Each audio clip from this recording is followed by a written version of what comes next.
kon ginnaaw ba ñu nuyoo ñëpp sant ñëpp gërëm ñëpp ci teewaay bi dafa am loo xam ne dañu ko baaxoo di seetlu doxalinu réew mi def ci ay analyse jël ci yéen it seeni gëstoog seeni xam-xam loolu yëpp li ko waral mooy dañoo bëgg suñu réew mi fu mu tollu ren rek déwén yàlla na toll fi ko raw ci lu baax ak ay ngëneel loolu moo tax ça fait presque plus de 10 ans maintenant depuis seneweb.com ba tey duñu tàyyi mukk ci di interpeller sunu bopp interpeller sénégalais yi nga xam ne ñu ngi ñuy bàyyi nopp réew mi fu mu toll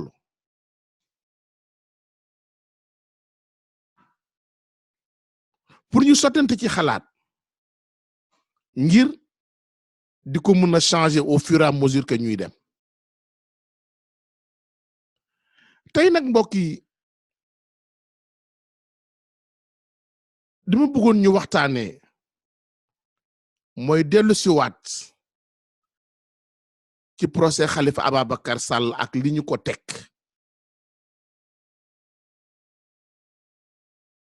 ba ñu gis ni kii nga xam ne moom la ñuy woowee doyen di tudd bâtonnier de l'ordre des avocats yëkkati na ay kaddu moom xam na ni carrément que ni effectivement lii ñu teg tey Khalifa Sall c'est une injustice Lord Beg nuyu naa la ñaa Saragossa maa ngi lay nuyu baax a baax di nuyu waa Espagne ñëpp ma bëggoon ñu dellu si tuuti ci loolu parce que avant sax le bâtonnier di génn dafa am dogal boo xam ni magistrat bi nga xam ne moom moo yore dossier Thione Seck da koo jël muy dogal boo xam ne nag ni dañ ko bañaloon kii di Khalifa Sall dinañ ci ñëw analyser ko ak yéen tirer ci ay conclusions mais aussi tirer ci sonnette d'alarme sonnette d'alarme boobu dañ koy continuer di tirer ci beneen fànn mooy lan coow lii nga xam ne judd na ci ay kaddu yu benn journaliste bu tudd Adja Astu yëkkati ay kaddu yoo xam ne ñaawlu nañu ko wante ay kaddu yoo xam ne ni jàpp nañu ni jarul woon sax convoquer police bañ ko fa war a fanaanloo garde à vue mu war a toog ba altine pour janoog procureur xamu la juge ñu am ci tiitaange ndax dafa tombeek beneen cas boo xam ne ku tudd Ousmane Meng am lu mu bind ci Facebook bi la wax ja ñaaw la mu ñagas wootewul pour soulèvement populaire wootewul pour ñu rey kenn deful apologie du terrorisme xalaatam la wax te xalaat boobu ku ko seggi waat ko gis ne kii kat lii mu wax jëmale ko ci jigéen te jigéen jur ko mu am yaayam di dund te mu demoon ba jël jabar xam nga ni wax ji ku ko xool xam ne kii waruta ànd ak sagoom waaye même bu àndul ak sagoom it ndax jaroon na police du ci dugg ba ñu ko yóbbu fii nga xam ne tey mu nekk kaso man ni kon am na lu ñuy foowee mooy lan ñu ngi bàyyi autorité yi ak yenn dérive yoo xam ne bu subaa mun na ñagasal lool lool li nga xam ne nag moom mooy sunu liberté d'expression.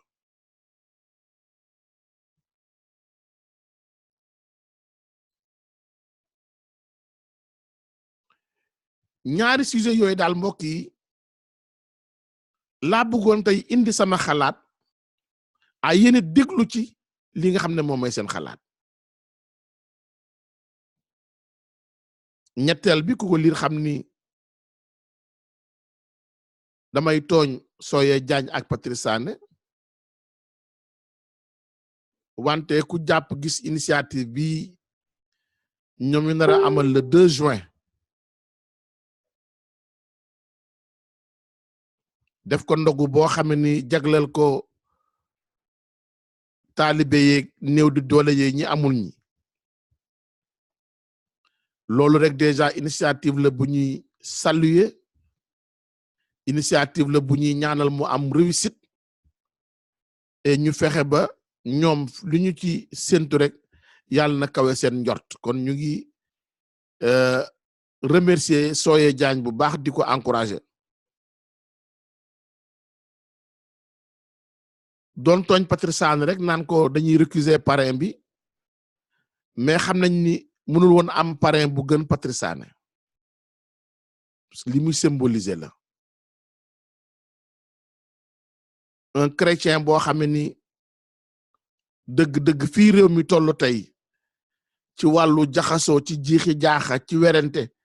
diggante ay ethnie ci werante diggante war nañoo porter foulard ak waruñoo porter foulard ci réew moo xam ne ni am na ñu ngi commencé am doute Patrice Sané di symboliser tout ce que le Sénégal a de plus beau ci wàllu dialogue islamo-chrétien tout ce que le Sénégal a de plus beau ci wàllu dugalante bi nga xam ne ñu ngi koy dugalante ci diggante jullit ñi catholique ñi mu symboliser loolu yëpp muy catholique boo xam ne il est fier de s'appeler un cantakun bu tabaski jotee mu rey xaram comme ñëpp sol ñetti mbubbam comme ñëpp def ni tout le monde kooku boo jëlee ndogu mu symboliser koor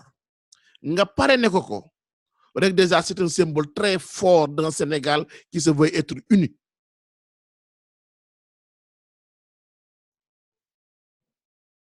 ñu ci sant yàlla bu baax ci initiative Soye Diagne mais aussi di rafetlu bu baax symbole boobu di Patrice Sané parce que man dama naan Patrice Sané wu Sénégal yépp la bien commun la léegi pour Sénégal patrimoine national la ndax taxawaayam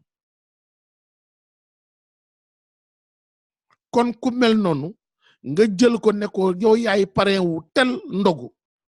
jël un chrétien def ko muy parrain wu ndogu y a rien de plus beau c'est le Sénégal qui gagne kon dëgg dama doon wax naan dañuy contester mais c'est juste xam ngeen man ku ma xam ni samay kaf yenn saa mu bari mais vous savez wax naa ko fi du benn du ñaari yoon le respect l'estime que je porte en la personne de Patrice Sané de par ni mu taxawee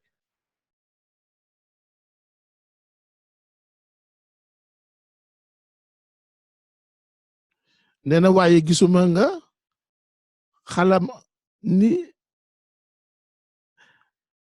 Ben làkkal français déggoo olof voilà Ben làkkal français déggoo olof loolu mooy gën daal kon vraiment merci à Patrice merci à Soya je crois que vous allez tous répondre massivement ci loolu nga xam ne moom mooy ndogu wu 2 juin bi ku ci mën na jàpp lu mu ci mën na jàpp na ko ci def bu waay xeeb dara ndax initiative la bu rafet cerise sur le gâteau ñu jël un chrétien parrainé ko koo xam ne il symbolise tout ce que le Sénégal a de plus beau muy la stabilité le dialogue la paix sociale yàlla na jàmmu Sénégal yàgg yàlla na jàmmu Sénégal yàgg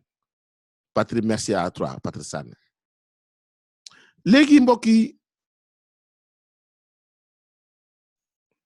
waaye ma ni Patrice ne peut pas donner à tout le monde je n'ai pas vu de ngalax de Patrice Sané waaw léegi nag est-ce qu'il te doit di ngalax Ben Madi ah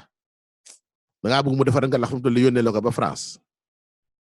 Ben Madi bàyyi ñu dañuy émission dañuy waxtaan sacré Ben mbokk yi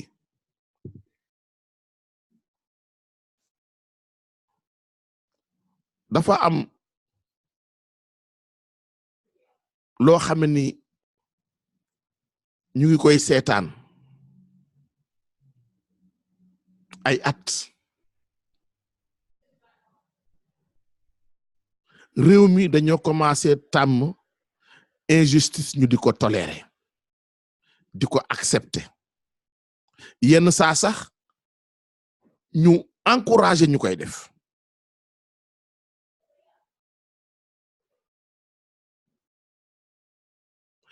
te ab injustice fu mu tàmbaliwu di installé wu bu ñu cee teelulee jóg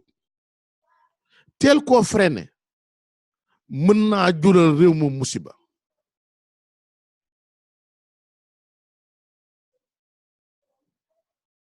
dégg nga Malick Youm yaa ami yaay ami Diop dégg nga li ma Malick Youm di wax yaay ami Kouz yaa ami dégg nga li ma Malick Youm di wax dégg nga nee na toi là on n'a pas de temps à perdre on fait du ndogu à Paris accélère la cadence yaa Kouz yaa ko dégg Kouz yaa ko dégg wante bismillah loolu lu may fajal sama bopp la mbéju kanam mawal koy fajal boppam waaw sama waaji yow xam nga il faut may jiitu xam nga nee nañu waaw lu yàgg rek dëgg la bilaay depuis ami de la nature Omar Pène nee na boo ànd ak nit ñaar fukki at waaw xamal ni kii sa waay la waaw maa ngi yow ay waay kon boo ànd ak nit fukki at mun ngaa jàpp ni kii sa waay la waaw léegi kan mooy sa waay yow d'accord foog naan Ben Madi la commencé woon naa merci mais Amath Ben Madi mënul bàyyi affaire ngalax waaw non daf ñu war a bàyyi sax ñun Ben Madi daf ñu war a may jàmm la daf ñu raf voilà justement daf ñu raf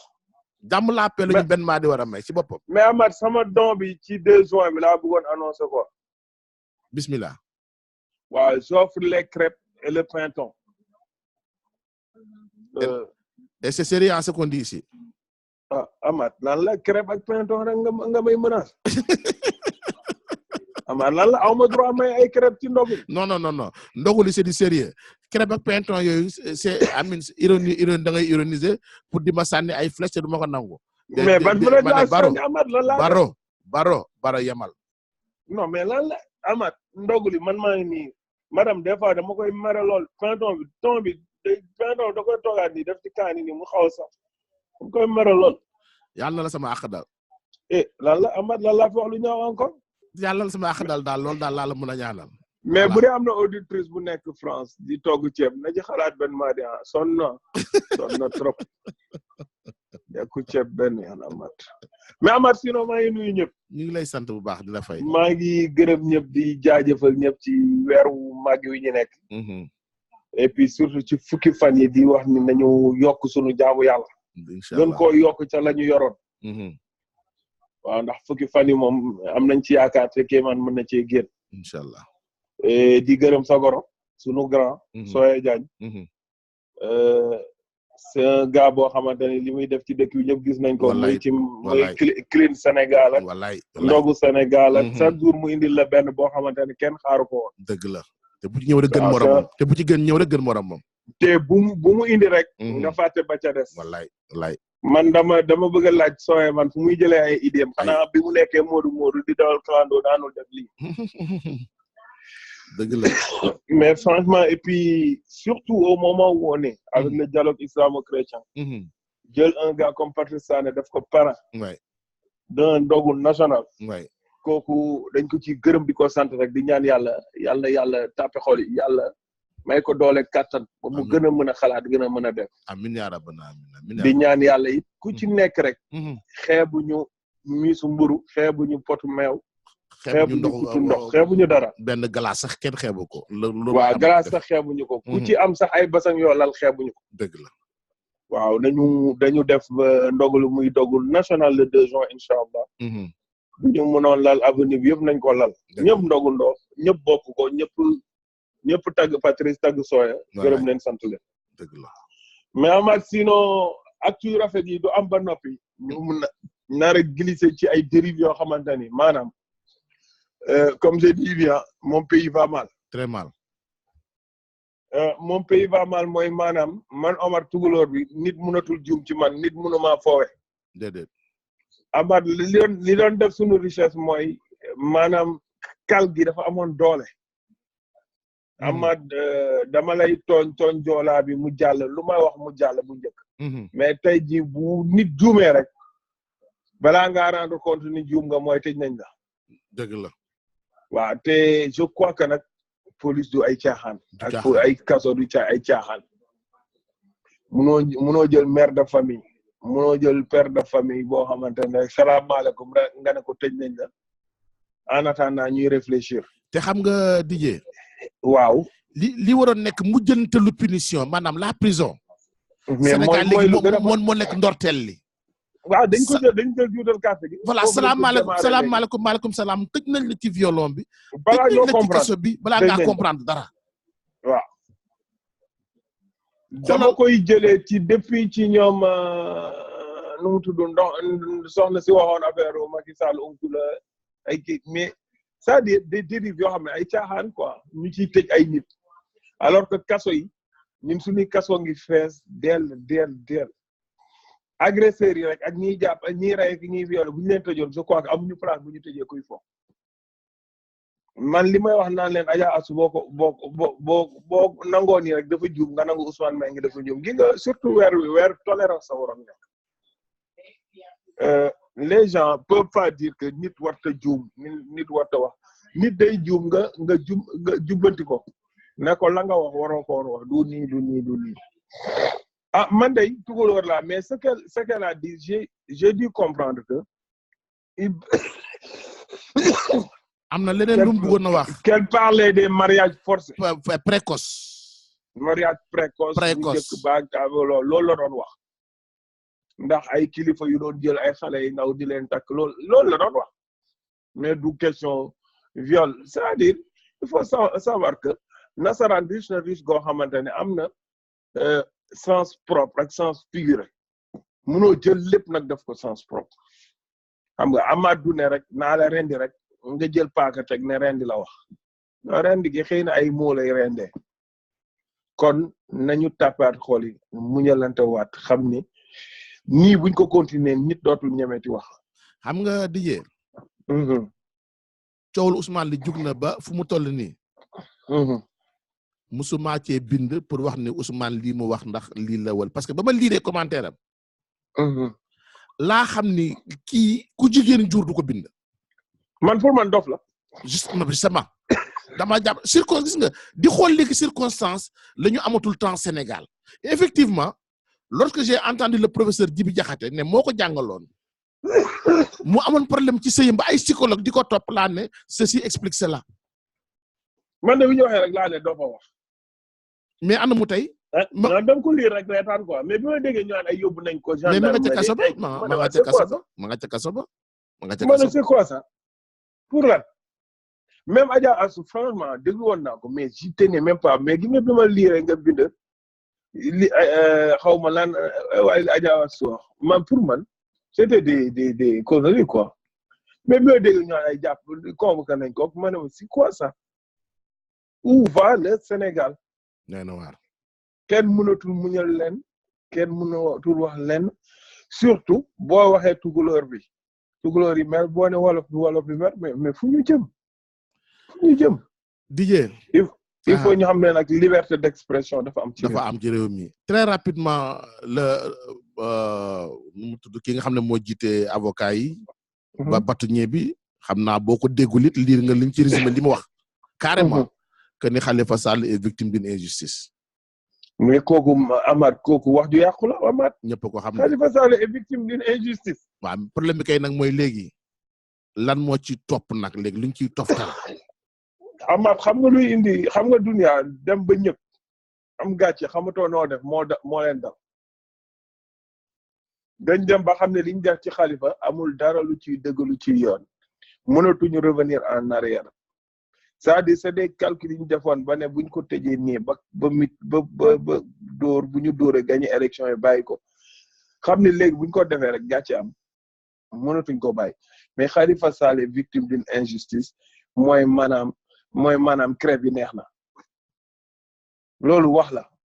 Khalifa Sall munoo tey jii nga jël benn Mambay Niang Prodac nga tëj ko ci benn ruqu fële présidence mu ne nem ak ay milliards kenn waxu ci nga reconnaître Mamour Diallo ba dàq ko fi mu nekkoon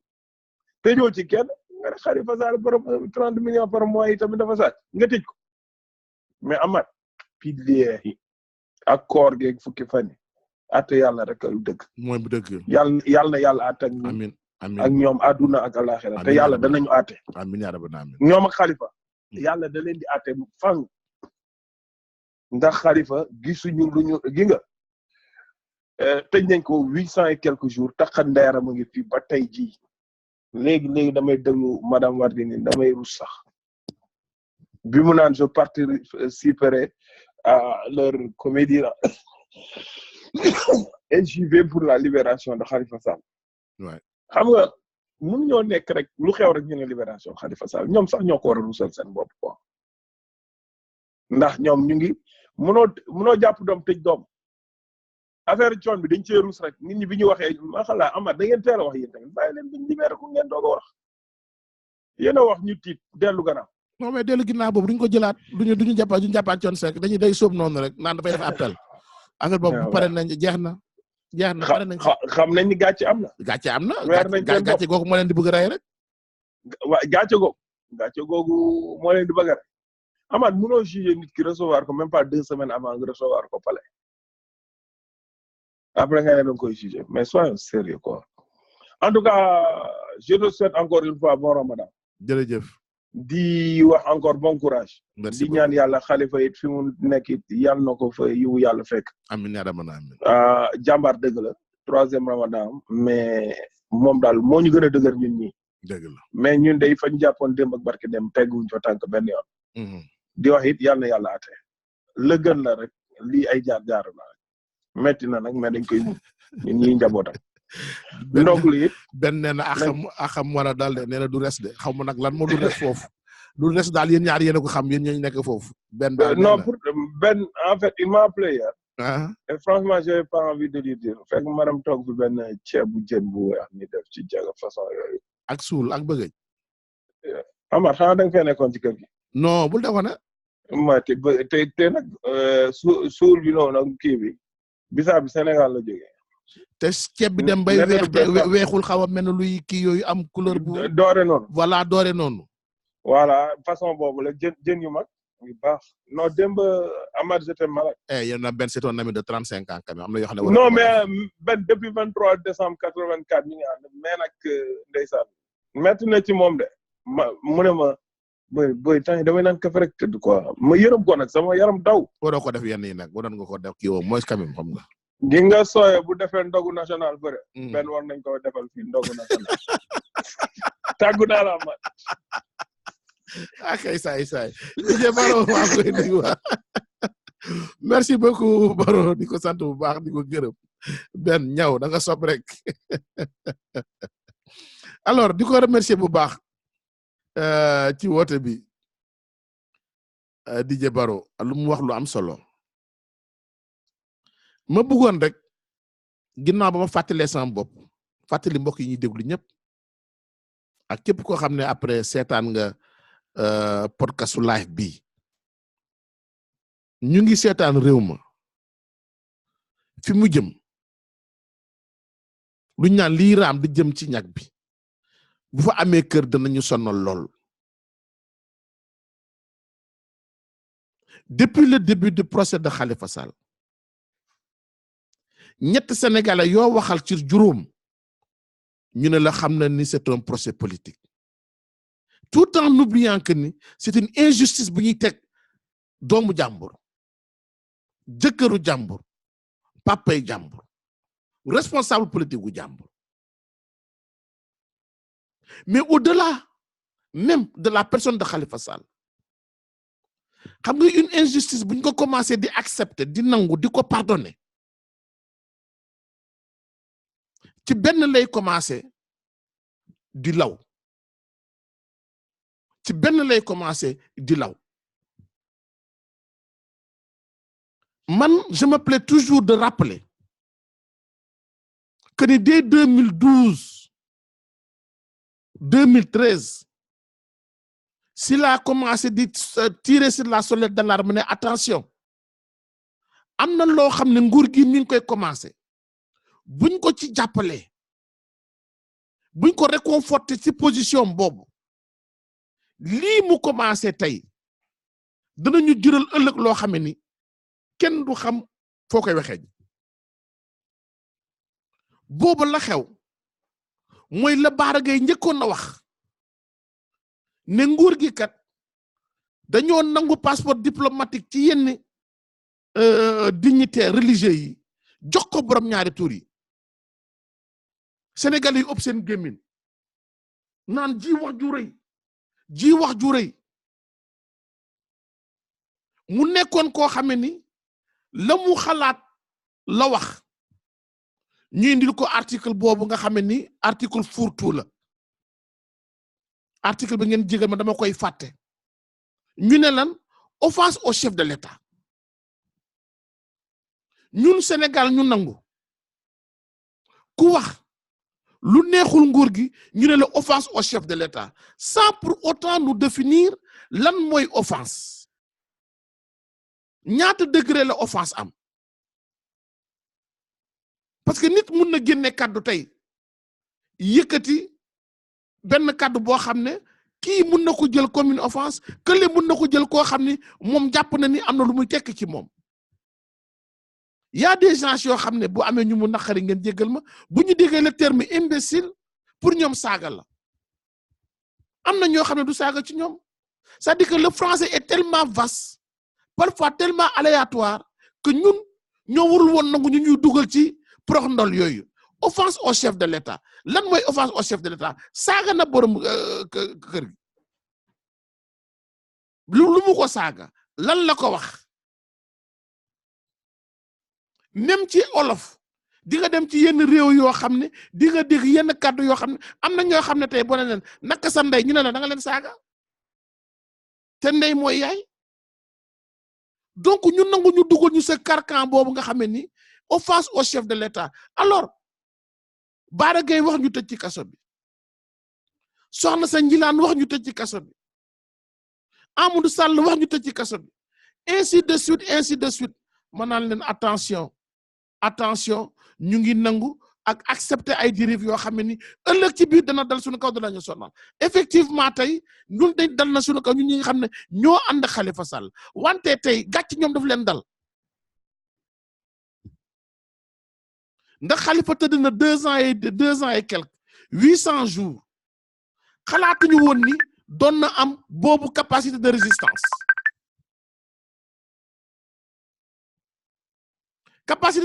boobu fu mu toll noonu nag dañu xamatul lu ñu koy def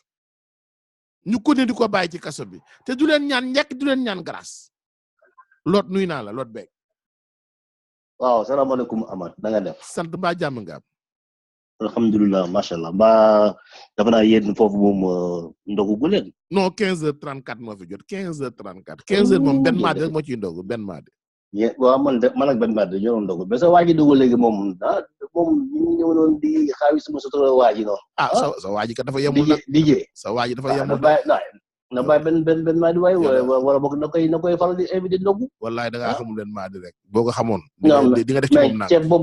ceeb boobu mu wax noonu sax sama xel sax mi ngi ci quoi. ni mu ko décrire kay yàq suñu bopp macha allah. yàq suñu bopp waay sa waajur yi ne pas sérieux. non c'est Ben qui n'est pas sérieux. C'est Ben qui n'est pas sérieux. non Ben nee naa ko ngalax bi na ñëw na jël train ñëw ma jox defagul ngalax loolu moom nee na ko dañ ko jox ngalax jox ko siw ngalax bu yóbbaale. waay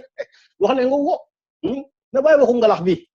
na bàyyi waxu ngalax bi tamit benn yi tamit kenn rawu la. dëgg. waaw waaw di ndokkeel di nuyu ñëpp ñu nekk ci panel bi di leen ñaanal yàlla ji ndogu yàlla si yàlla def barkeel bu ndogu bu yàlla def barkeel bés bi di ndogu wala waxtu bi di ndogu. Amin. di ñaan yàlla nangu suñu koor si weer gi. Amin. te initiative boobu Soya Diagne jël yàlla ko si yàlla defal barkeel. Amin ya rabbana amin. c'est une bonne initiative. Amin. si lépp loo xam ne dafay woote jàmm day defaral jàmm. kon day soqaliku jàmm yàlla si yàlla def barke ba jàmm ñu sax jàmm lañ bëgg jàmm lañ xam. wallaay yàlla si yàlla def jàmm. Amin ya rabbana amin. Pour concernant nag Khalifa Sall. sunu maire. wax dëgg yàlla li waa ji wax sànq rek moo ci nekk waaw gars yi nëbb ci biir ruus am gàcce xamatuñu ñu ciy génne dëgg la. xamatuñu ñu ciy génne parce que ils lui ont proposé semble-t-il d'après Barthélémy Dias te man Barthélémy Dias lu mu wax du ma ko remettre en cause parce que c'est que lui il dit que vrai Barthélémy Dias nee na ils ont proposé à Khalifa Sall récemment dinañ ko génne mais il va en jël xaw ma ndax loolu ndax si cette information Barthélémy Dias wax na ko si QG bi. wax na ko ñëpp dégg ko. waaw alors donc ñoom daal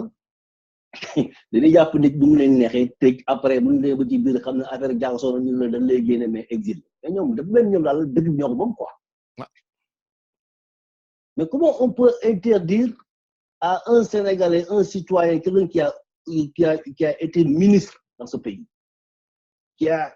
été maire qui a eu de hautes fonctions pour ce pays d'ailleurs même grâce à ce pays il est respecté mondialement na ne booy génn dëkk bi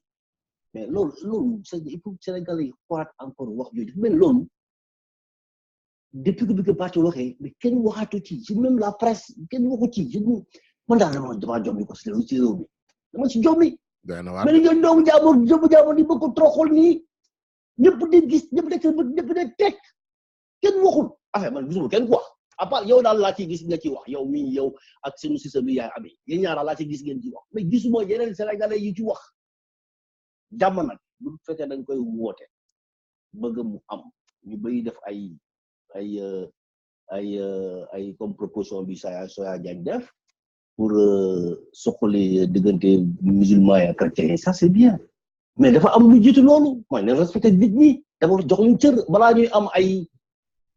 confession religieuse wala ñu am ay confession politique on est d'abord des humains. Ouais, tout à fait. le droit des humains dafa am droit yoo xam ne dañ ko teg ci ko doomu aadama mooy jox ku nekk mu yeewu biir Sénégal mu yeewu am cër am liberté d'opinion comme li nga wax sànq si daam boobu une transition liberté d'expression liberté ci d'abord nga yeewu xam ne yaa ngi ci dëkk boo xam ne il y a des normes et des lois pour tous mu am yoo xam ne doo ko def doo ko sax sañ a def sa xel sax du ci dem parce que xam nga ne yoon da koy tere mais nga bëgg a jël yow nit parce que da nga ko ëpp doole tu as l'état entre les mains tu as l'armée la gendarmerie les juges tu as tout le monde entre tes mains nga ne donc kii dama koy troxal jël ko tëj ko kaso pendant plus de 2 ans qui sur des raisons yoo xam ne qui sont pas fondées sur du fallacieux nga ne léegi da nga koy génne mais na génn dëkk bi attends mais lii dafa ñaaw dafa ñaaw na ci Sénégalais yëpp def ko seen combat parce que lii bu ëllëgee mën na def keneen te ñu ngi koy jaay doole ku ne vous avez parlé tout à l'heure que léegi Sénégal daal nootal bi léegi moom tëj la d'abord da lay tëj ba pare après dama soog a xool say mbir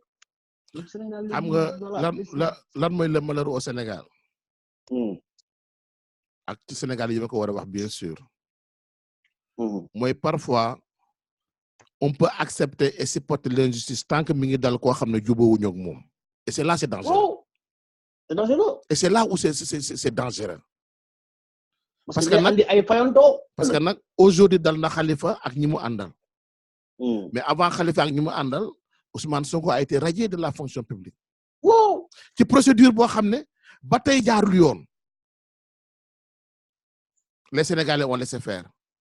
Avant Ousmane Sonko, Karim Wade a été emprisonné et exilé. Et les Sénégalais se disaient que bon, voilà, c'est bien fait pour la PDS. Bobo xamuñu ni ñu ngi gas ñun kàmb goo xam ne ñun bu subaa dañ ciy dugg xam nga nag kañ laa gën a am lu ma naqari. Lorsqu'on a mis cette pauvre dame comment elle s'appelle encore Abdoulaye Sayer joxoon na ma tur bi sànq journaliste bu posté woon caricature Macky Sall bi ñu tëj ko ci kaso bi une certaine Sané. Caricature de la photo du président de la République ñu tëj ci kaso bi wala un ami collégien buy wax saay dans un groupe WhatsApp privé ñu tëj ko ci kaso bi boobu les Sénégalais dañoo seetaan bàyyi mu dem boobu dañoo seetaan bàyyi mu dem Ouleymane parce que boobu ku ci nekk yaa ngi jéem a jouer au moralisateur au censeur de la moralité lii ñaaw na lii baax na lii kenn ko wax diw on ne peut pas juger des personnes sur la morale. C'est pas normal. C'est pas normal du tout. moo ñu indi lii yëpp tey. waaw moo ni lii yëpp ma gis nga ñun ñëpp di ngi toog di seetaan ci di ñun ñëpp ji de la majorité parce que am na ñoo xam ne ku mel ni yow ku mel ni Soya Diagne ku mel ni Yaay Ami yéen laa gis ci xale fii si ñi nga xam ne continue toujours après le combat te bëriwul alors qu'on est 15 millions de Sénégalais te Sénégalais musul bëgg ñuy teg injustice comme forme de loi Sénégal dafa mës a bañ injustice. mais gars yi seetaan rek ñu ci mel ne sa classe Yaya Diallo gi moom day seetaan rek du def dara jéemul dara. Yaya Diallo daal dana ci xeex de. Yaya Diallo dana ci xeex xanaa la ngaa gisul rek mais Yaya Diallo moom mi ngi ci xeex ba léegi. moom fu dëgg nekk moom mi ngi ci moom fu dëgg nekk du ko fa bàyyi. moom mi ngi ci dëgg ba tey. man dinaa ko dégg sax. mais non Yaya mi ngi xeex ba léegi de. di ko jël dégg temps yi les copains ak le vieux communiste là. waaw mooy ton voisin là à côté là. non le vieux communiste là nu mu tudd borom. waaw Ibrahima kii. le PCA de l'autre là. waaw Yaya Diallo dong laa gis. moo mën a def moom ils sont copains. mais xam nga daf ko jox cëru mag bi nag xam nga dafa jox cëru mag xam yaa dafay ñun rasa yi dañ lay jox cër. waaye am na si rasa yoo xam ne dañuy génne jaasi de man ak moom de saa bu ñu dajee moom jaasi la ay génne moom ak Paabo. yaa nag daf koy jox cëru wóoluma Yaya ci dara man. waaw Yaya doyen la koy wooye doyen kañ mooy waaw mooy nangul na ko mag bi ak xam-xam bi. wóoluwuma ko ci dara nangul na ko ci dara laa ko wóoluwul Yaya. waaw ba léegi ñun daal nañ ñaanal grand Khalifa Sall suñu maire bi nañ ko ñaanal yàlla defal ko sutura yokkal ko sutura may ko xool muñ bu ko mayoon tamit 1000 na ko mayaat yeneen 10 000 te xam ne yàlla rek moo ko mën a génne parce que ñii ces gens-là qui sont au pouvoir là non ñii duñu ay nit jërëjëf loolu foofu laay daan la kàddu di bàyyi nga àggali je t'écoute. merci ba ma ne sa waaju ju DJ xaw ma lan ki wax li waxu ceeb jën boobu. waaw moom na bàyyi yooyu quoi na ko bàyyi muy tooñ na bàyyi yooyu. waaw merci Lord. jërëjëf. jaajëf di ko jaajëf bu baax Lord Beg depuis la France. donc ma doon def benn rappel historique rek ci fi nga xam ne foofu la ñu jugee ci di bàyyi dérive yi di agsi ba nu mu dalee ci Khalifa Sall bu Khalifa Sall nag dafa gën a flagrant parce que tey ñoom seen bopp ndax gis nga juge bi Maguette Diop ne procès Thione Seck bi c'est nul procédure bi yëpp dafa nul parce que respecté wuñu arrêt CEDEAO bi respecté wuñu arrêt UEMOA arrêt 5 de l'UEMOA même Maguette Diop boobu moom la ñu dénkoon le dossier Khalifa Sall même Maguette Diop la ñu dénkoon le dossier Khalifa Sall il a même présidé le début du procès avant ñu koy wàcce jox ki nga xam ne tey moom mooy Malick Lamotte mu def ñaawteef yi mu def ma dem France jël fa sama cousin yaa Ami Diop yaa Ami sànq maa ngi lay booleeg Malick Loum na nga jàpp ci Malick Loum nag na nga ci wax. lu mu lay def Malick bàyyi sama cousin waay. wax ci Malick Loum de. naa ko lijjanti fii. Mingo defal ma noonu. waaw maa ngi nuyu Moussa Taye au passage. di ko souhaiter un très bon séjour à Paris. d'accord dina ko dégg ñun ñoo nekkoon tout à l'heure réunion. dëgg la gis naa maa ngi nuyu ñoom Malick. di nuyu Lotbeg merci beaucoup waay Kouz maa ngi lay nuyu bu baax a baax. maa ngi lay fay sama jabar mu ngi lay toppatoo bu baax. ci weeru waaw loolu moom si la dëkk. waaw nuyul ma waayu sol yëpp. waaw di wax rek ne di kontaan si yow parce que yow chaque moment bu nu ñu xalaatee ñu wax ci dara ci benn sujet rek yow dafa mel ni par télépathie da nga koy poser invité nit ñi ñu wax ci. Maguette Diop waaw moom la ñu normalement. oh lu xew ak sama Kouz yaa mi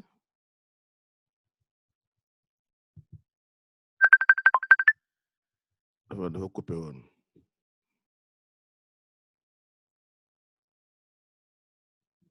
voilà Kouz dafa coupé woon waa ñu ngi lay dégg nga ne Maguette Diop. dafa coupé woon. ma ne Maguette Diop normalement. jugement bu njëkk Khalifa Sall bi moom la waroon na nekk. moo nekkoon président mais après voilà moo nekkoon kii bi ñu changé ko dernière minute. kenn xamul lu tax ñu changé ko. donc je pense que affaire yi commencé na leer quoi. parce que bu fekkee ne li ñu bañal Khalifa Sall. non Kouz bu ñu commencé affaire yi leeroon na ba pare ñu ngi commencé am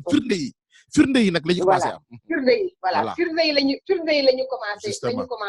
ñu commencé wax. mais de toute façon man leer na depuis le début ah. parce que booy seet Pape Alé li mu wax tout au début. ñu participe woon réunion palais bi yëpp bi ñu commencé juger Khalifa Sall c'est les mêmes personnes les mêmes juges ñoom la ñuy retrouver au tribunal. yaakaar naa ne nag fi mu nekk nii affaire yi dafa leer nañ ñu ngi ci cëppaandaw gi.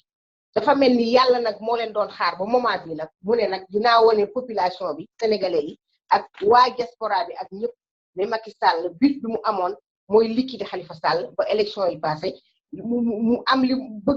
bëgg mu am ko ba pare continuer di négocier ci suuf parce que mu ngi continuer di négocier ba léegi mais nag Khalifa Sall moom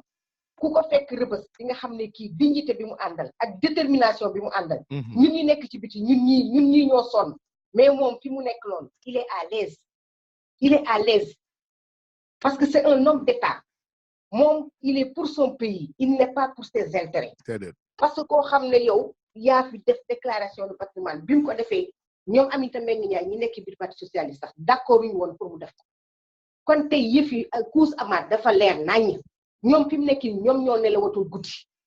Khalifa rëbës la nekk mu ngi nelaw ba yandoor te ñun ñi nga xam ne ay soutien Khalifa Sall lañ suñu xel dafa dal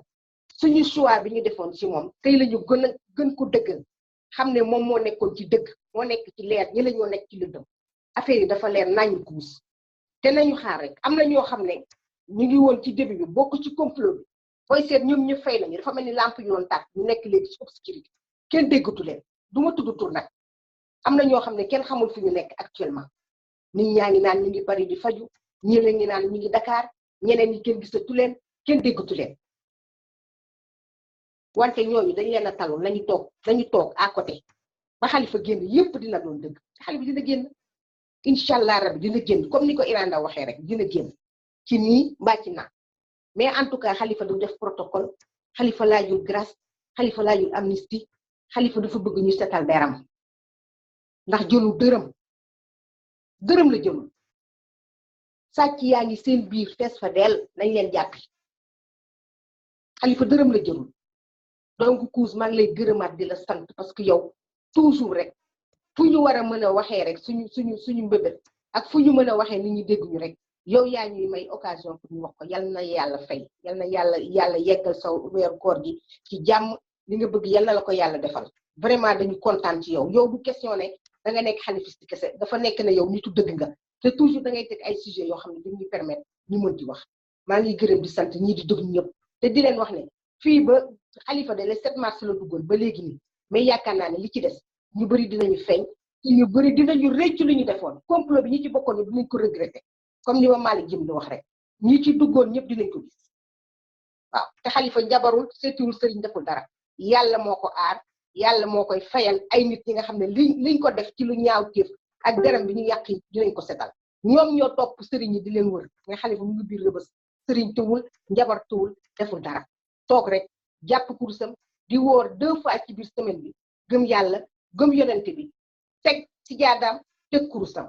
waaw ñi ne feneen nag ñooñu xam nañ seen bopp maa ngi gërëm ñëpp di sant ñëpp.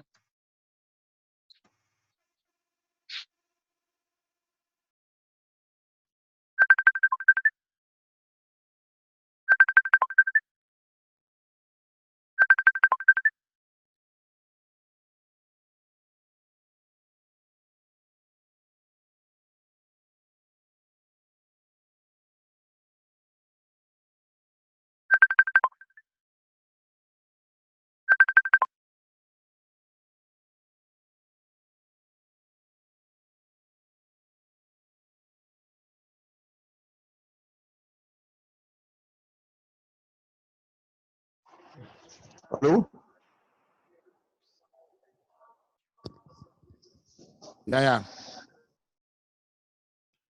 Yaya Diallo. waaw Amath ça va? nuyu naa la baa yaa ngi ci jàmm. waaw alhamdulilah ñi sant Yàlla bu baax. ñu ngi lay déglu. waaw en fait man dama bëggoon participer tuuti rek ci débat bi nga soulevé nii mu nekk débat bu am solo. surtout d'abord kaaw Khalifa Sall bi. man damay fekk si émission bi di ñëpp ama. parce que affaire bi nit ñi mënuñu comprendre xam nga li ñi def nit ñi kenn mënu comprendre parce que en fait Maguette Diop man dama ne la décision bi Maguette Diop jël si kaaw Thione Seck bi moom dafa feeñal ñaar mbir bon benn bi mooy moom li taxoon ñu jële dossier bi si loxoom nit ñi li nit ñi jàppoon amul xel ñaar ne moom il n'a jamais été dans le complot qui visait à nu mu tudd à éliminer Khalifa Sall tey xamoon nañ ne bu ñu bàyyi woon mu def le jugement là peut-être tey sor bi Khalifa Sall bi am peut-être ak moom ak Maguette Diop sor boobu noonu doon ko beneen sor ma ko doon am donc allo waa ñu ngi lay déglu ñu ngi lay déglu Yaya. voilà donc loolu dafa wane carrément que il n'était pas loolu il n'était pas pour que ñu condamner en fait Khalifa Sall parce que y avait eu vice de procédure. xam nga y avait vice procédure. léegi beneen bi mooy. tey ñun ñëpp gis nañ ne Sénégal fii kumba am ndey kumba moo fi am quoi parce que dossier Khalifa Sall bi dafa gën a leer ni c'est purement politique Khalifa Sall n'a rien fait même si bu fekkee ne kii dafa tànk may doon lii tey may gis la muy jéem a expliquer Ousmane Seye di jéem a expliquer naan non du rapport d'enquête yi mais c'est rapport c'est DGE moom comme rapport Cour des comptes moom lañ tëjee Khalifa Sall mais du kii bi du dafa ruus waaw dafa ruus jéemul maanaam non dafa ruus du kese yoon déedéet waaw loolu parce que tey quelle est l'utilité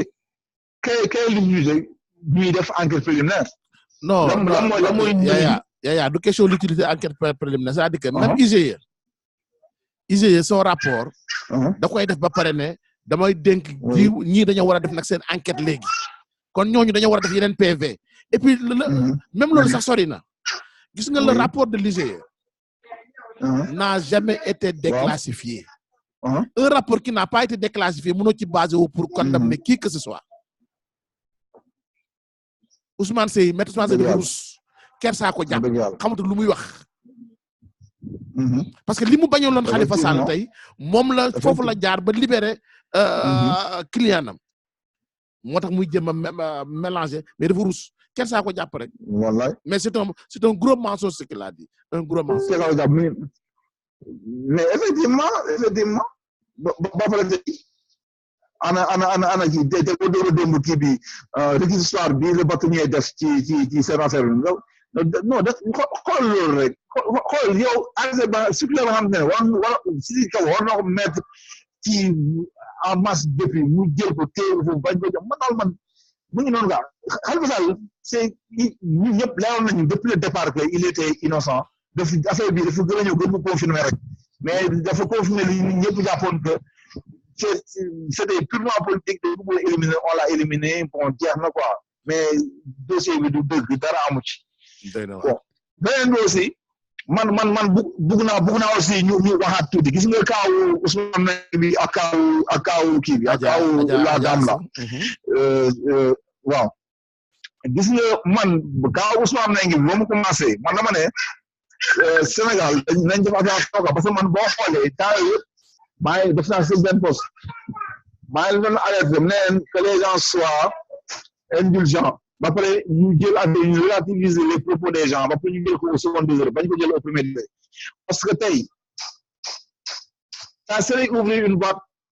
pendant ñu jël Ousmane Nengue parce que bon même s'il a dit des choses qui peuvent être considérées excessives mais en fait lu ma doon waxee c'était en ironisant du dafa jël maanaam c'est qui passe à l'acte quoi c'est l'ironie après à la minute qui suit il a présenté ses excuses xam nga il a présenté ses excuses mais tey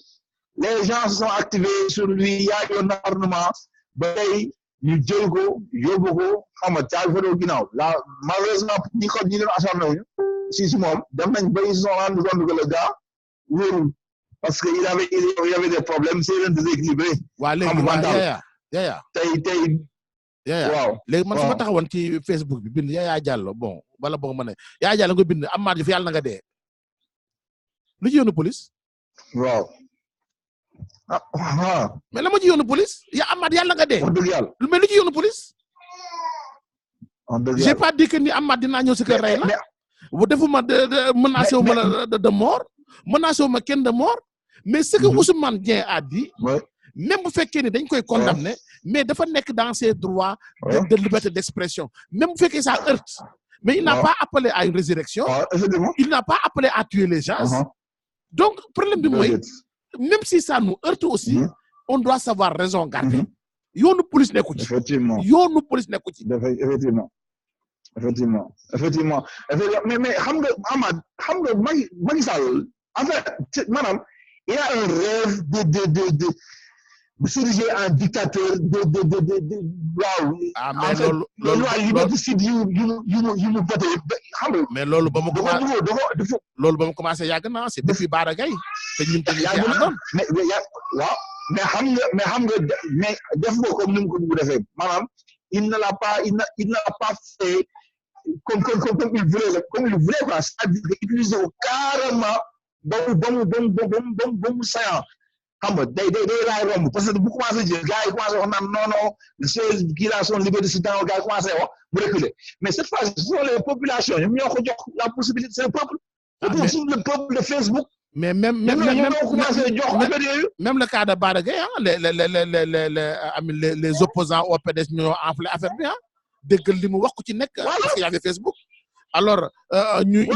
indi xaw ma c'est fameux article là xaw ma nu mu tuddati et puis on l'a foutu en tôle combien de gens on a foutu en tôle ci loolu effectivement c'est justement on a laissé faire ak Samuel Sarr tamit c'est pareil aussi on a laissé faire on a laissé faire mais am ci bii lay gën a gaaw ci bii njëm lay gën a gaaw li mu bëgg mooy ku wax loo wax lu mu ndaw mu jàpp la dugal ci biir mbaam waaw léegi nag c'est grave li ñu noonu man daal laa moon li ma ci wax en tout cas ne Sénégal defaat attention bu baax a baax ñu xam ne le gars là on n'a pas un homme d'État on a un homme d'État quoi Macky Sall il n'est pas un homme d'État c'est un homme d'État parce que la procureur war a mën a am yeneen mbir yu muy lijjanti du ay waxu naan yow fii bi boo ko dee nga xam ne waxul en fait li mu bëgg a wax mooy les mariages précoces la doon pointer du doigt xam nga man je suis bon xam nga mais lu mu wax c'est pas bi dañuy jëm comprendre quoi xëy na wax ci mbooloo moo yombul du ku nekk mën wax ci médias yi moo yombul du ku nekk ko mën xam nga peut-être dafa def téere de communication def mais ça amul benn ethnie n'a pas appelé kii dafa appel de haine nañ bàyyi yooyu ñoom bu ñu bëggee am yi lii nañ ko leen di autrement buñ soxla nañ quoi. Yaya Diallo doomu Pikine un grand combattant de la liberté moom tamit ñu lay daal di jaajëfee bu baax mon classe de guerre. jaajëf Yaya di ko jaajëfe baax a baax kooku sama classe la di bég ci moom taxawaaye moom du sonn mukk ci lépp lu jëm ci Sénégal Jimbori waaw Jimbori la de wax dëgg donc mooy Jimbori alors may daal di profité di nuyu Anna Abdou Sy ma Haalpulaar préféré comme ni ma koy woowee Anna Abdou Sy depuis Paris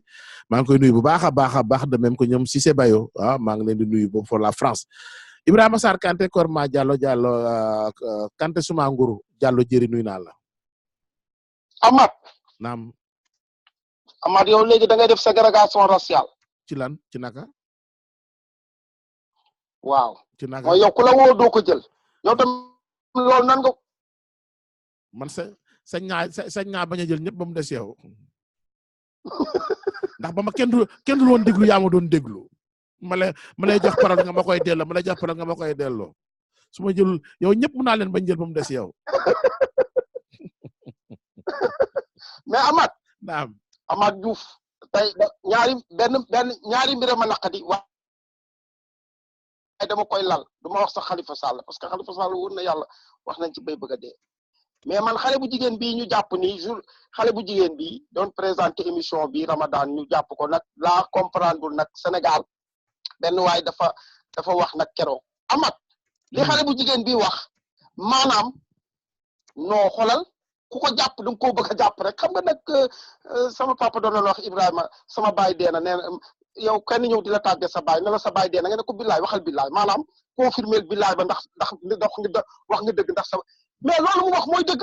ci communauté yëpp c'est-à-dire Sénégal dañoo ethniser léegi Sénégal ba léegi communauté boo wax kooku jóg mer daal di jóg ne lu tax ngay wax séeréer yi wala ngay wax bambara wala ngay wax pël yi wala ngay wax wolof yi nañu génne loolu Sénégal balaa muy mettre comme Rwanda am na ñoo comme mais am na xeet yoo xam ne da ngay takk sa jabar bàyyi ko ca dëkk ba sa frère di ko jëriñoo si tu restes 20 ans d'or da ngay ñëw fekk sa jabar yow bi nga takkoon ak sa xaalis ëmb te doom ba da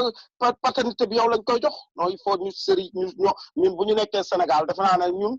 informel ak folie daf ñoo bëgg a jàpp parce que wala boog ñun ñu bañ a considérer ay kaso wala ay police ñu jàpp ko à la légèreté mu nekk lu yomb loo xam ne nit mën nga koo jël yóbbu ko police mën nga koo jël mais xale bi jigéen bi lan la wax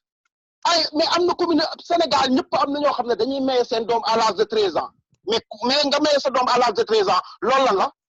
loolu lan lañ ko mën a tudde nu ñu mën a tudde loolu laa xamul nan la ñu mën a tudde loolu te képp ku nekk Sénégal nekk xeetu làkkat si da ngay pratiquer loolu mais loolu mooy dëgg Amath Sénégal lañ juddoo yaroo ko man Sénégal laa juddoo yaroo ba léegi nii j'ai 59 ans déwén laay am 60 ans lii may wax loolu moo am ku ma bëgg a jëw jàpp si ñëwal jàpp si ma bu ma demee Sénégal gannaaw fan yi ma dem fa ku ma bëgg na ma xaar aéroport am na yoo xam ne il faut ñu logique quoi gendarmerie ak ay police ak yi buñ ko jàppe ay kaf xam nga waaw ay kaf lañu bëgg a jàppe Sénégal ku ne asalaamaaleykum di baalu àq mais ban baalu àq fi nekk mais yow ba amul fi ñuy expliquer ñàkk expliquer ñun ñii ñëpp kenn ku nekk xam na sa bopp Amath sa rajo bi 10 ans maa ngi fiy wax nee naa bu la bàyyi benn jàmbur gënal sa baay 100 euros yooyu jox bàyyi jàmbur jox ko sa baay ak sa yaay mu ñaanal la dama koy wax ba tey dañu ma ci man bàyyu kenn gënalu ma sama baay man bàyyu kenn nag laa la wax man Ibrahima daa wax de Ibrahima Sarr Kanté je porte le nom de Ibrahima Sarr ancien ministre de la fonction publique yaa Ami Diallo yaa sama cousin yaa Ami Diop nee na Amath kii kan la ma ne ko kii mooy Ibrahima Sarr Kanté kii mooy doomu Isaaxa Kanté ca Thiès ñoom ñoo téye le drapeau parti socialiste ca Thiès ba tey jii mu nekkoon un grand socialiste nag àndaloon nag Tanor wante tey mu ànd ak Khalifa Sall kii bu socialiste di jeex moo ci moom lay jeexee Ibrahima Sarr Kanté yaa am xam naa da nga koo xamul nag waaye kii mooy Ibrahima Sarr Kanté nag socialisme ci moom la jeexee. li ma wax daal dama ne la communauté bu nekk Sénégal boodul xeetu wolof. waaw laa wax ñu ko partagé ñëpp Sénégal. dañuy may seen doom à l'âge de 16 ans. mais nag Ibrahima boo ko defee France. mais nag Ibrahima boo ko defee France. mais nag Ibrahima boo ko defee Europe. mais nag Ibrahima wax ji gaa am na ñagas xaw na juum ci wax ji parce que wax ji moo rafetul. c'est-à-dire que du communauté yëpp ñooy def mariage à 13 ans 15 ans mu ñu ko considérer comme viol on parle de viol c'est-à-dire que ni mu ko waxee tamit ñaaw na non yow fi fi nga waxee xam naa ko dama laa bëgg a wax ne à l'âge de 13 ans 14 ans 15 ans boo ko mayee sa doom Amérique France Italie ñu jàpp la. waaw d'accord mais Sénégal lu ñu fa nangu la dafa mel ne rek dafa mel ne nga dem ay côté yenn côté ci Bakel à Tamba ñu fay xarafal jigéen ñi am na ñu ko nangu am na ñu ko nanguwul lii crime la fii lii crime de fële c'est-à-dire que viol moom c'est-à-dire que wax ji moom gaa dëng na Isma loolu moom wax ji dëng na mais dëng wax jooju moo jarul kaso. dëgg mais yóbbu nañ ko non mais yóbbu nañ ko tey ji liir naa ay. non yóbbu nañ ko gaa ma nga ci kaso ba ma nga di xaar lundi pour gis procureur xaw ma juge loolu man laaj dañ ko warul sax ko loolu dañ ko warul sax ko loolu tamit Sénégal mais Amath daal yàlla na nga fi loolu ñuy wax sax dañ koy wax nag yàlla na nga fi yàgg te wér yow lañ koy waxal nag yàlla na nga fi yàgg te wér parce que nit ñi tamit bu ñu amee lu leen naqadi xamuñu man sànq nii laa la bind leen Amath bu dee une heure de temps sax dugal parce que Khalifa Sall ak yooyu yëpp intéressé wu ma parce que Khalifa Sall yow waxoon naa la bërgi démb nee naa la Khalifa Sall yóbbuwuñu ko kaso parce que daa def dara Macky Sall bi ko yóbbu kaso dafa ne tekk naa loxoy Khalifa Sall ci ginnaawam bu ngeen gañewul Dakar di ngeen xam mais enjeu wu Macky Sall enjeu wu Macky Sall xanaa déggoo waa Y'en a marre yi ñu invité démb xaw ma lan ci télévision Youssou Ndour li ñu wax seen position lu ñu wax te bu ndaxatal bi leen di état bi def parce que am nañu position par rapport lii ak laa donc état moo demee noonu état ñëpp la état yëpp c'est des ay lobby la loolu mënoo ci dara ñoom tey jii am na ñoo xam ne tey mënatuñoo yëkkati seen tànk ña nga hôpital am na ñoo xam ne mais c'est-à-dire am na ay actes yooyu posé yow da nga yaakaar ne actes yooyu di nga ci mucc mais yàlla moom dafa toll yore bëtam tey jii di nga lok pombiteer bu ko yàbbi mu tëla Amath man daal ay Khalifa Sall man wóor na yàlla intéressé wu ma Khalifa Sall bu ko neexee buñ ko doon génn sax na tëdd 5 ans kaso ba mu mat mu génn si diggante bi Macky Sall dina ko dese 2 ans moom 3 ans moo ko dese su waree yàlla waree jox Sénégal bu Macky Sall bu ñuy passation de service ba pare day téye Macky Sall yóbbu ko rëbës moom mu ñam rëbës 6 mois moom it mu xam lan mooy rëbës parce que Macky Sall chance boobu rek la am Sénégal mooy ñamul rëbës waaw keroog biñ ko njëkkee jàpp il a créé les conditions moom ba daw dem Touba. laxatu ji boobu daa di transhumé. waaye il l'a fait devant tout le monde devant le peuple sénégalais waa xam nga loolu mooy dëgg Amath kenn moomu ñu xolal kenn moomul kenn ku la nekk lu la neex ngay wax mu jub nag man rajo bi yàgg naa fi 10 ans mosuma fee wax loo xam ne damaa jàpp ne safaan balaa lu ma neex dama koy wax yow nga accepté ko mais est-ce que dama fiy saaga. problème nekk loolu Amath mais tolérance moo amatul Sénégal. maanaam ku ne sa papa dëmm la sax nga yóbbu ko police mais loolu mënta nekk Amath nañ waxante dëgg xale bi liñ ko def ku mu naqadiwu rek da ngaa am tuuti rambaaj parce que am na koo xam ne tey jii il est le mooy troisième personnalité de l'État bu Moustapha Niass télé woon Macky Sall télé Cissé Lo mooy nekk président de la République du Sénégal kan moo ko mën a dindi yow de man de mënu ma koo dindi te xam naa yow ñu yàgg ci 10 ans mënoo koo dindi waaw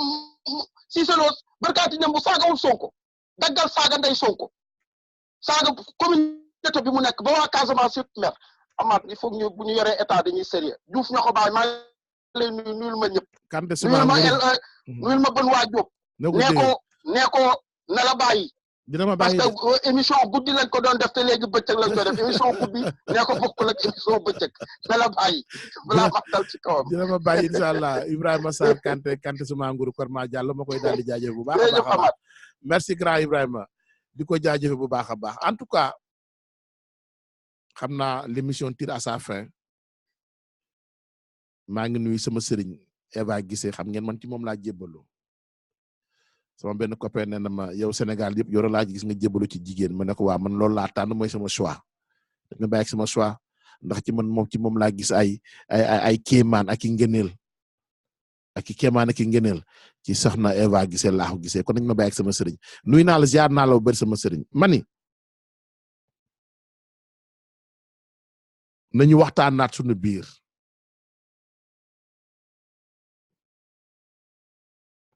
te bañ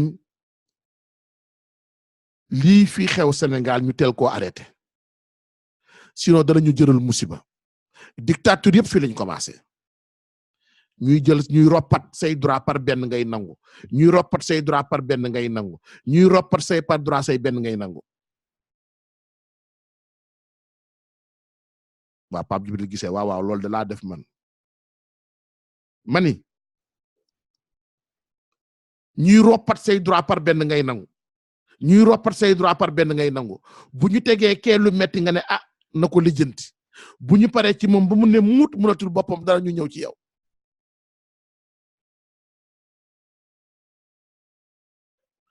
lu ñu ñàkk ànd ak nit depuis 2012 je le dis et je le répète ba ñu ñàkkee ànd ak waa PDS en 2012 ñu jël lu métti di leen koy teg ñuy jël lu métti di leen koy teg ñu ci bëri ci ñun tey parce que xeexoon na ñoog ñoom ànd ñoog ñoom la ñu ngi doon wax ñaw tout en sachant que ni lii ñu leen di teg injustice la c'est pas normal menons des combats de principe pas des combats pour des hommes mais des combats avec des hommes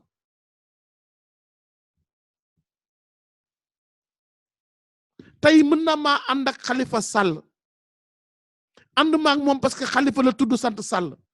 ànd maag moom parce que dama koo xam ci Adama ak Awa ànd maag moom parce que dama bokk ak moom parti dama ànd ak moom ci ay principe yooyu ma koo jàppalee tey ñëw ba ànd ak moom bu subaa bu ko naree wàcc ma woo ko ba mu ñëw ne ko principe ya yaa ngi koy wàcc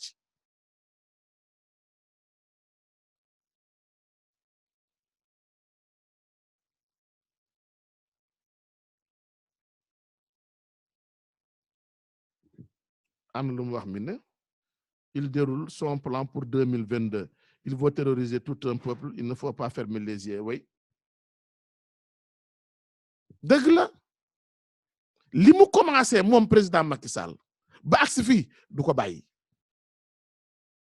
dafa taxaw ci réunion Benno Bokk Yaakaar fëgg dënnam ne nous avons le pouvoir et l'argent on va faire subir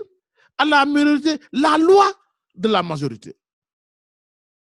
Joseph maintenant il va intervenir il faut appeler par sur Facebook Messenger Joseph et vous allez intervenir man wax naa leen sama live bi mujj que ni Macky Sall gëmul lu day ni trafatal ay na ci démocratie gëmu ko mais comme que Sénégal la ne te xamoon na ni bu jaarul ci les voies démocratiques mënut am li mu bëgg si la bàyyi agi dem PDS il n'est pas libéral il est communiste moo sax ci xol bi ndax moo jiitu ca xol ba attention alors li mu wax rek bàyyi ci xel xol mi ne xol lu ci jiitu lan la ca jiitu des ca xol la ca jiitu des ci gëmul démocratie ñun nag ñoo koy jàppale ci nekk un pays ñoo xam ni nous ne sommes pas réactifs par rapport ak bu ñu gisee yu mel ni di am waaye xam nga ndaw si tey Adja Assumi war a dem tëdd kaso ñu tëdd ko ci benn cellule foofu ca dik mu waroon tegal jëkkëram ndogu toppatoo ay doomam parce que nag presque 10 ans mi ngi ci télé bi Adja Assou c'est pas une novice du ku bees te la mu wax moom bu bokk ci communauté boobu kan moo gën a nekk Haalpulaar ka Adja Assou elle se réclame Haalpulaar elle est Haalpulaar wante la mu wax rafetul dëgg la mais nag jarul dem tëj kaso et mënuma comprendre ñu naan est-ce que c'est pas pour la protéger de quoi on protège une personne en la mettant en prison non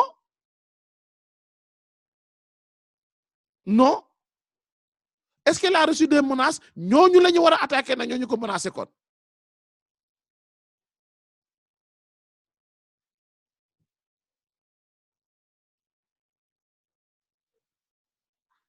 sama sëriñ nee na je crois que le pétrole bi feeñ Sénégal moo ñu indil fitna yii yëpp mën naa ne sama sëriñ wante fitna yi dal li ko gën a indi xam nga mooy lan du pétrole bu feeñ du gaz bu feeñ benn nit bu jël nguur obsédé par le pouvoir bëgg à tout prix ramper waat dama ni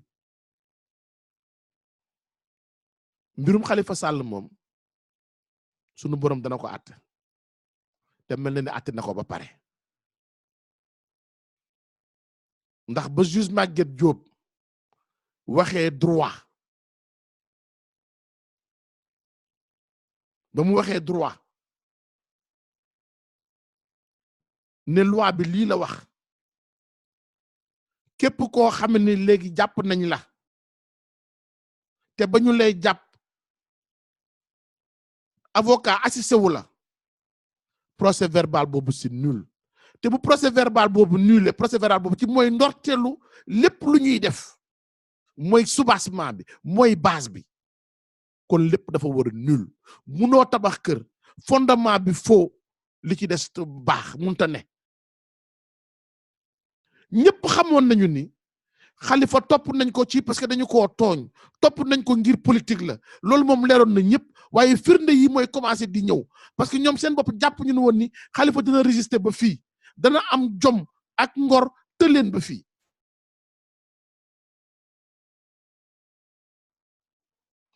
le bâtonnier di jëfru naan suñ ko bàyyee suñ ko moytuwulee su waxee mot joratu ko ndax ba ngay défendre le juge Lamotte parce que sa promotionnaire la bërki démb la yow moom bâtonnier tey mun nga wax ni Khalifa est le victime d'injustice tey mun nga wax ni maître Sidiki Kaba moo dëggoon ci circulaire bi waaye ba maître Sidiki Kaba dëggee ci circulaire bi tamit Ismaïla Madior Fall bu mu ñëwee génne na circulaire bi ndax Bamba Cissé brandir na circulaire bi en pleine audience Bamba Cissé jël na circulaire bi en pleine audience ba brandir ko ndax client am tamit moom Khalifa la ñu jàppandoo nee na circulaire baa ngi nii Ismaïla Madior Fall moo ko yónnee ni képp koo xam ne jàpp nañu la te ba ñu lay jàpp avocat taxawul dañoo war a recommencer loolu yëpp ba mu ko defee it kii nga xam ne yéen a bokkoon promotion université jël décision bi mu jël da nga koo défendre ne tous les droits de Khalifa ont été respectés yow tey yaa dellu si waat di jëfru yow la bâtonnier de l'ordre des avocats naan Khalifa a été victime d'injustice à quel bâtonnier se vouer yàllaay àtte te pareegul nag day door rek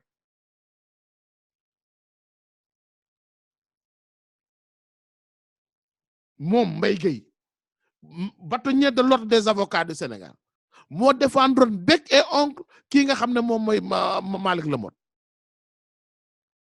ne il n'a fait que lire le droit et Malick Lamotte moomu joxoon nañ ko circulaire bi Malick Lamotte moomu xamoon na ni Khalifa n'a pas été assisté ndax en pleine audience en plein procès kii nga xam ne moo doon procureur ak chef dik ñu ngi doon accusante ci waroon na bàyyi avocat bi warul woon bàyyi avocat bi waroon na bàyyi avocat bi non war avocat bi naroon na dugg wante procureur moo woote chef dik nee na procureur moo woote yow même bu procureur woote loolu moo tax ñàng baax wóolu say diplôme baax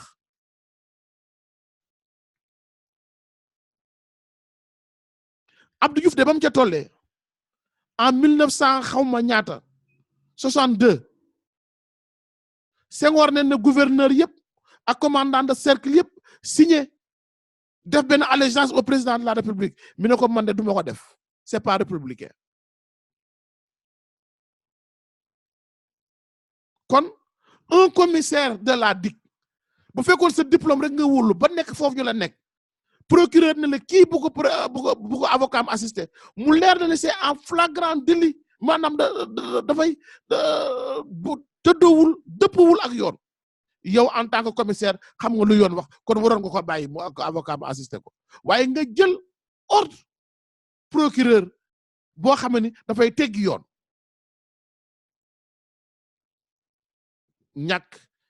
ñàkk wóolu sa bopp foofu la commencé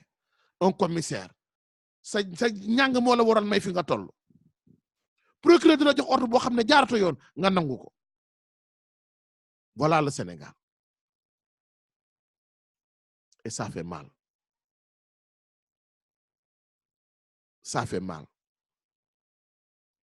mais nag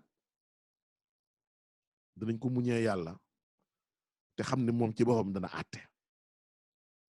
Adja Astou nag foofu mu toog noonu tey nekk faak njàqare du palaasam wante ñun ñoo ko fa dugal ñun sénégalais ñoo ko fa dugal parce que ñoo bàyyi mu agsi ba fii ndax am na foo xam ne buñ ko xeexoon dès le début Ami Collé buñ ñëpp sénégalais yëpp jógoon ne lii du fi dal xale si maane buñ ci jógoon ne lii du ci dal Bara Gaye buñ jógoon ne lii du ci dal kon tey dinañ xam ni sénégalais bëggul injustice kon tey lii du fi am waaye nous avons laissé faire ba tey li mu jur mais nag il n'est jamais trop tard pour bien faire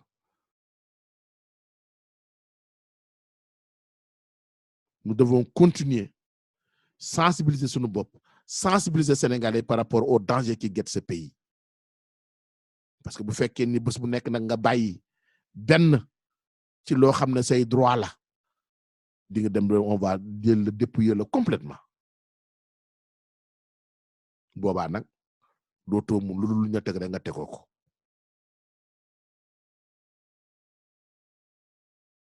lii mbokk yi tey moo nekkoon sama yóbbalu tey bi ci samedi bi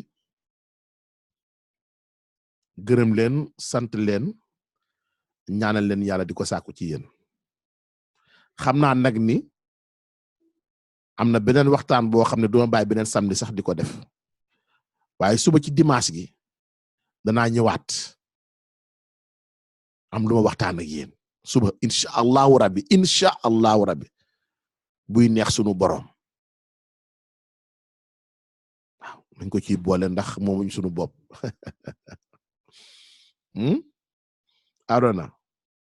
ñu ko ciy boole de incha allah tànk mi ngi soob borom bët bu rëy bi nañ ko ciy boole Cissé Bayo ñu joxante rendez-vous demee incha allah yaa ami Kouz ana Abdou Sy sama jaam boobu ana sama sëriñ Eva Gissé yaa ngi tàllal samay loxo Gissé maabo yaa ngi lay tàllal sama loxo nga ñaanal ma Pape Djibril nuyu naa la Gissé waa kon gaa yi àddami incha allahu rabbi maa leen invité suba ñu waxtaan Omar Diallo gëj naa la dégg de Omar tey sama waa ji foo ne incha allahu rabbi bu suba maa leen invité heure bi ñu waxtaanaat lépp ci Sénégal rek ci kàttanu borom bi waaw xalifa rek moom yaa mi xalifa rek luñ ci tàyyi de xeex rek luñ ci am jël te dañ ko def jërë ngeen jëf incha allah ba suba apolitique nee na ba suba apolitique kon ba suba gaañi incha allah ci kàttanu borom bi jërë ngeen jëf